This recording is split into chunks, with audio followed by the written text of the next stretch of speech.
We have Ooh. U.S. Representative Maxine Waters, Ooh, okay. repping the 43rd District on the line Oh, right okay. now. Let's do this. Maxine Waters, good morning. How are you? Hello, how are you doing? I'm so delighted to be with you today. She's ready. It's an honor. Listen, we were talking about Kanye's political, presidential ad that came out yesterday. What are your thoughts on Kanye running for president? I have not seen Kanye's latest rants, but I do know that, he's supposedly running. He made the California ballot for vice president or something. I just hope that he gets some help and that he can use his talent in a productive way, in the way that he has done, in the past. So let's just move on from Kanye. I think there's a lot that can be said, but enough is enough. Right. Well, you know what? You are up for re-election for Yes. the 43rd District to continue representing that community. And you're going up against Joe Collins, I would say a new age Republican. That's what he calls himself. Your thoughts on this whole campaign, with Joe Collins? I'm not going up against Joe Collins. Joe Collins is going up against me. You're right. You're right. You know what? I'm sorry. I'm sorry. That's okay. I That's apologize. okay. That's okay. I understand. And so there is a campaign with a Trump puppet Republican. He's trying to hide the fact that he is Republican. It's not on his billboards. He does not have it on most of his posts on the internet. And so he's trying to trick folks into believing that somehow he is not a Republican, not really associated with Trump, and getting people to believe that they should vote for him because he's kind of neither Republican and more leaning Democrat. But of course, he can't hide any longer because Trump came out and endorsed him yesterday. Yeah, he did. And I was actually that was my next question because he was on our show and he said, I'm not a Trump Republican. Right. And Yes, he is. now we find out, lo and behold, yes, you are. He's not only a Trump Republican, he is a Trump puppet who supports the president in everything that he's doing. And I don't know how he can continue to support him, seeing what the president is doing to endanger our society in the way that he's conducted himself with a lack of credible leadership with COVID-19. It is absolutely criminal. And he's complicit in the deaths of so many people who were following him, not wearing their masks, not social distancing, not paying attention to what the experts are telling us. And then you have a Joe Collins who continues to support him, in addition to the fact that this president has aligned himself with white supremacists, and they have basically threatened me and so many other elected officials. And this young man, Joe Collins, is supporting him, given everything that we know about him. It is unfortunate. Now, sticking with the president, with President Trump, I know you and him have a long history. I'm just curious to see how you feel he handled his situation with testing positive for COVID-19 and now coming out and saying that he's strong, he's stronger than ever. How do you feel he handled that situation? Well, first of all, let me just express to you how my heart absolutely was broken in the way that he walked out of Walter Reed Hospital and got in a limousine with the Secret Service. Secret Service had to be in a limousine with the windows all drawn, closed, and, being absolutely placed in a very vulnerable and dangerous situation with the president who had tested positive. These are family people who have to go home to their children and their wives and their spouses, and to be in a situation where they're trying to serve the president of the United States and he's endangering them that way is unconscionable and should not be tolerated. But that's what we have, and that's why these elections are so important. We've got to change the direction of this country. No, very, very true. Very true. When we spoke to Joe Collins, I mentioned to him that I constantly always saw you out at events, right? You were always there for the community. We've never met formally, but I've been next to you when we are out at the community for turkey giveaways or all that. And he had a comment that I know really triggered your team, where he said that that you're no longer out in the streets because of COVID, because you're more likely to catch COVID, and he is. And I know that really triggered your team. Do you have a response to that when he said that you're more likely to catch COVID And that you're not outside no and more. you're not outside anymore? No, but let me tell you, I expect that he may say anything. He is, of course, a troubled, unstable individual. And I expect that he would make those kind of comments. What I didn't like was, you're not going to like this, is the way that you guys responded to him. You had a big laugh. Up against Maxine Waters. And it's always hard to go up against somebody whose nickname is Auntie Maxine. Like, Now when coronavirus is around, coronavirus makes it very easy. She's she has a greater chance of catching COVID because she's 82. I'm young. I get in the streets. I be in the streets all day. Oh, Joe, Joe, are you spicy? He's saying it with his whole chest. And that bothered me because I think that was a serious kind of pronouncement where in so many words he was almost predicting that this would happen because of my age. Well, I want you to know that we're all vulnerable in this society. And that's why it's so important for us to follow the advice of the experts that we should wear our mask, we should social distance, we should wash our hands and all of that. And I do that, every now and then you'll slip, but we must try and do the best that we can to follow that advice. Otherwise, I'm in pretty darn good shape. Yes, I am mature. I weigh about 125 pounds. I'm a good swimmer, and I've been a walker all my life, and so I'm in good shape, and that should put you in better position. Should you get infected, I'm just hoping that I don't get infected and no one else will get infected. I really want us all to be very safe. All of us. I do want us to do everything that we can to get a vaccine, but don't pay attention to the president who's talking about it's just going to disappear. It's not going to just disappear.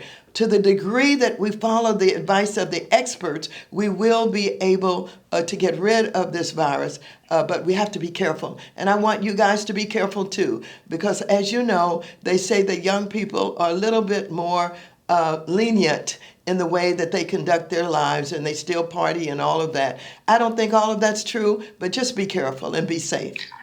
Representative Maxine Waters, if you felt a certain type of way about us laughing, we want to apologize. I was caught off guard, and I'm not about to sit here and comment on someone's health because clearly you're in better health than I am. I was caught off guard with we call it brazy talk. That came out of nowhere. So if you heard us laughing, it's because we didn't expect them to take it there. So that's where the laughter came. It was kind of a shock, like, oh, this man really said this. And if you watch the full interview, you can admit I continued the conversation. I tried to push the conversation to his campaign, which I want to do with you now that we have addressed this. Yes. What I hear is that you are trying to bridge the relationship between the community and law enforcement. Obviously, that has been the topic of conversation for many years, but now it's at the forefront. What do you believe we have to do, or how can you, Betty, how can you repair that relationship between community and law enforcement? Well, let me just say this.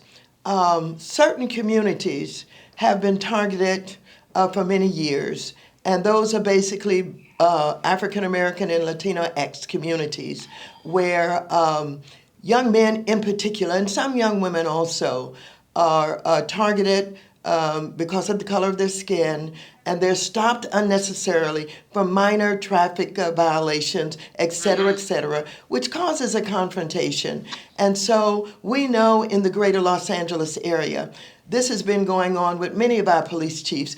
I confronted Daryl Gates, who was one of the police chiefs years ago, because he popularized the chokehold.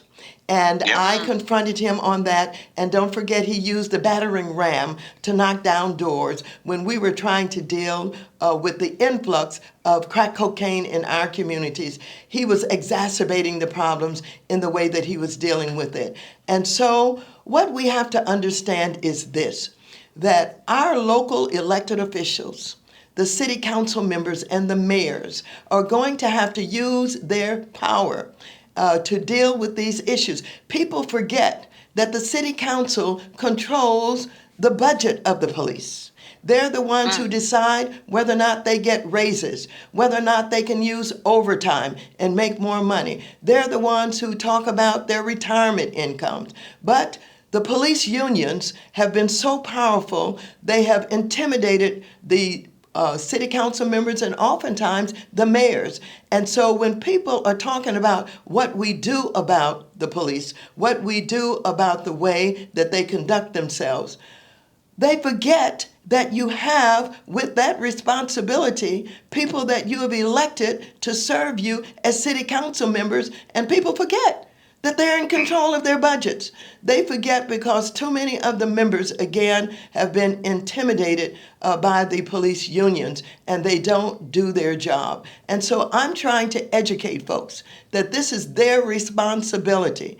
They hold those budgets, and they decide whether or not they're going to use that power to get rid of some of the policies and work with the police commission to identify how they must change.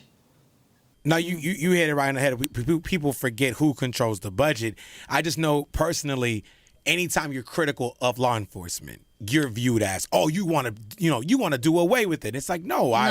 I'm allowed to criticize any form of public service or government. Am I correct? I mean, this is America, right? I should be able to have okay. Absolutely. That's why I called for his impeachment early on, the President of the United States. That's why I stepped out, because I considered him deplorable, who did not deserve to be the President of the United States.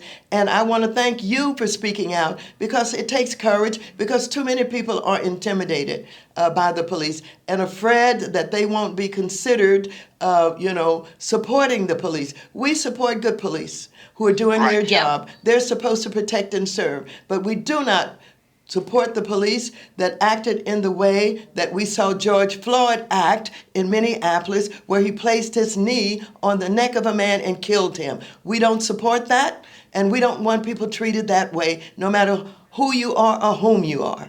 Mm-hmm. I will say, before I move on to the next question, I will say that you do keep that same energy, because you've always been critical whenever you felt that anyone in office, whoever it was, whatever party they were, you spoke out if you felt like they were lacking. So you've done that regardless of who sits in the Oval Office. My next question to you is staying in the community. I really want to ask you about this, because I feel, I'm from LA. I'm from the Mid-City, South Central area. Homelessness, the homelessness population. How can we address this? Because I'm tired. I'm tired. I'm sad seeing people in my community living in the streets and going through all this and being labeled drug addicts when it could be more than that. It's a mental health issue. How can we fix this, Maxine? Well, first of all, we've got to understand how the system works. Most people don't know that the Congress of the United States basically authorizes and funds the cities and the counties to deal with homelessness. In the city of Los Angeles, we have something called LASSER. LASSER is in charge of the money that is given to them. Once we send it to the city, they have the responsibility for funding the nonprofits and others who run the shelters and the affordable housing, et cetera, dealing not only with housing those who are homeless, but providing supportive services for those who are mentally ill or have problems that they can't take care of themselves. The city of LA gets money that's appropriated and authorized by my committee in financial services as we deal with HUD. We also send our authorization to the Appropriations Committee. That money is divided up by formula that goes out to all of the cities and all of the states. In addition to that, in Los Angeles and Los Angeles County, you had measures that were on the ballot that increased the funding for the cities and the counties to build more affordable housing and to put up more shelters and transitional housing. So they have been doing all of that. What the city has discovered is it's taking much too long to get the developers to put up the affordable housing and to build the transitional housing. They're trying, they're working hard, and we find that homelessness has exploded. It's up about 17% because of COVID-19. COVID-19, many of the people have lost their rental units. They don't have jobs. Their jobs have closed down, et cetera, et cetera. But I tell you this, we need to keep putting more money into the system. We have a fight with Republicans. Republicans don't believe in a safety net. They don't believe that government should assist the least of these. Everybody knows the difference between the philosophies of Democrats and Republicans. Republicans are fighting us right now on the HEROES Act. We voted out of the House a bill for $3.2 trillion. They said no, they would not even entertain negotiating with that. We compromised. Nancy Pelosi and Schumer, who represents us, working with Mnuchin, who is the representative for the President of the United States, negotiated. We came down to $2.2 trillion. They won't even deal with that. The President of the United States reject dealing with poor people. You know where they put their money and their efforts? Tax breaks for the richest people in America. That's what they do. You think they care about those who have not been able to pay their rent in the last 2 or 3 months? No, they don't. I put $100 billion into the HEROES Act to assist those who can't pay their rents and to pay the small landlords who are depending on the rental to keep those places and not lose them. Many of them still have mortgages on the units that they're renting out. I have compromised. We have compromised in the 2.2 that we came back with. I dropped the $100 billion down to $100 billion down to $50 billion. They still won't support that. Right now, people are waiting desperately for those stimulus checks. Remember the $1,200 stimulus checks that we put out there? Remember how we put out $600 to help those who were getting unemployment benefits? Well, that's what we're trying to repeat because people are desperate and they need this money to put food on the table. Who's the opposition? The Republicans are opposition. The president is opposing it. And Joe Collins supports everything that they're doing. Joe Collins does not deserve to represent the 43rd Congressional District where people are depending on them. We have a diverse 43rd district. Not everybody is depending on them. Most people don't know that I represent North Torrance and Harbor City and Lomita and Hawthorne and Gardena and Lawndale, all the way up to Westchester and parts of South LA and Inglewood. And we have different kinds of concerns in all of those districts. I have to be concerned in Westchester about the airport expanding its footprint into those homes. I have to be concerned about Little Lomita down on the far end of the district and their ability to fund their railroad museum as they try to get tourism up. I have to be concerned about the noise that the airplanes make and getting money to retrofit and deal with the shaking doors and windows in Inglewood, etc. And so most people don't understand. Joe Collins don't have a clue of what this district is. He would make everybody believe it's just a district with only homeless in it. And a lot of people who don't know, who don't research his background, they buy that crap. And to tell you the truth, he is appealing to the right-wing, conservative, right-wing, white supremacists and the KKK, and that's where a lot of those small dollars are coming from. This is a racist campaign that he's running, and unless you do your research and you understand the district and you understand what he's saying, you won't know that and you'll get tricked. This is my district. Not only do I know the district, I know how to work with the district, and I know the different concerns of the district. I know the responsibilities of every level of government, and I'm trying to do some education about that now. Well, man, the kids say that was a bar. That was a lot there. I know you talked about how why you have to take care of your community and how important it is, the issues that are specifically for that area. You talk about the Torrance, the Inglewood, Lomita. You also talk about how the president might be dangling the money like a carrot, right? And he wants it to happen after the election day. But all this is important because all this is centered around voting, right? Mm-hmm. And the right side, the Republicans, they don't believe in mail-in ballots. right? That's right. We've even heard rumors of there being fake ballot boxes. We've discovered them. Yes, And, I'm worried about that. right. That is terrible. I'm So glad you're bringing up this point. Go ahead. I was just gonna say, put us at ease because a lot of us are scared to go to the voting to the voting centers because of COVID, because of a lot of things. You hear poll watchers, you hear all these negative things. So it might be easier to mail in ballots, but there's so many people that are against it. Put us at ease. Why is mail in ballot the way to go for some?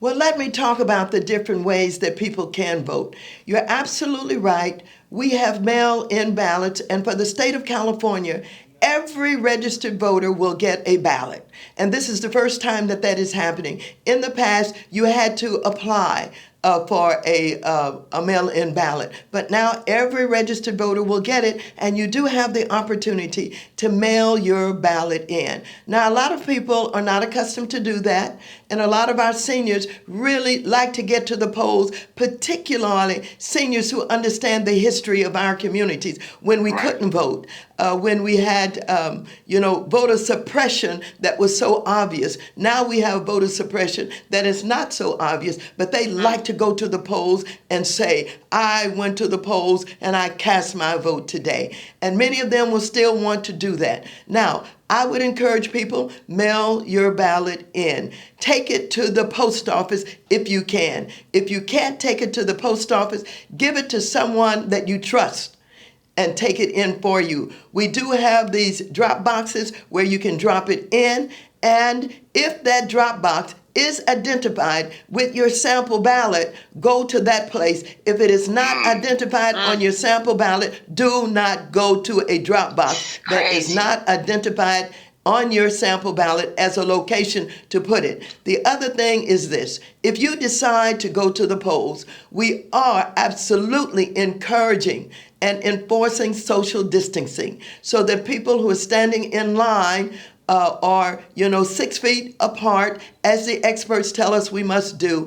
And even in the primary, I went out late into the night where the lines were too long and passed out water. And I do know that some people will be volunteering to pass out seating and chairs and water so that people won't get discouraged if the lines are long, and they will remain so that they can vote. But voting is everything. Voting is about, number one, exercising your responsibility as a citizen in this country, exercising your responsibility to strengthen our democracy, exercising your responsibility to indicate with that vote what you care about. And so we encourage people to do that. Too many people have died in the history of this country for the right to vote. And as you know, I am absolutely, not only in all of the work that was done in our civil rights movement, but I feel a responsibility to honor those who sacrificed so that we could have the right to vote.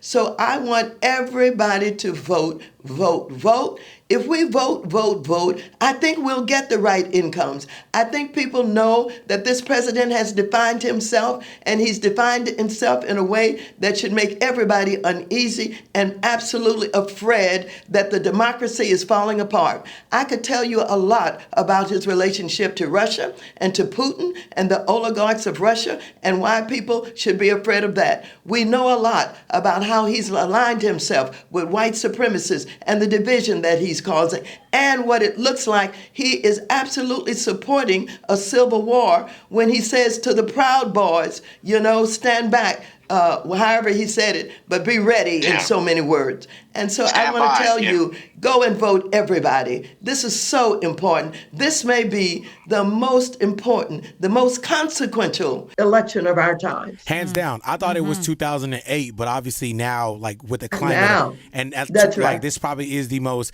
You actually made a good song. You weren't even listening because you just spit out so many great gems. Bars. You said vote, vote, vote. That was a song right there, Maxine. Vote, vote, vote. So listen, what I will say, it is a pleasure. I feel like we tackled a lot of things here this morning.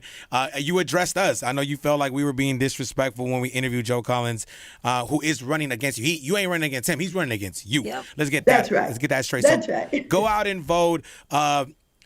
This is the most important election ever. And it's so much on it. So, Maxine, thank you so much.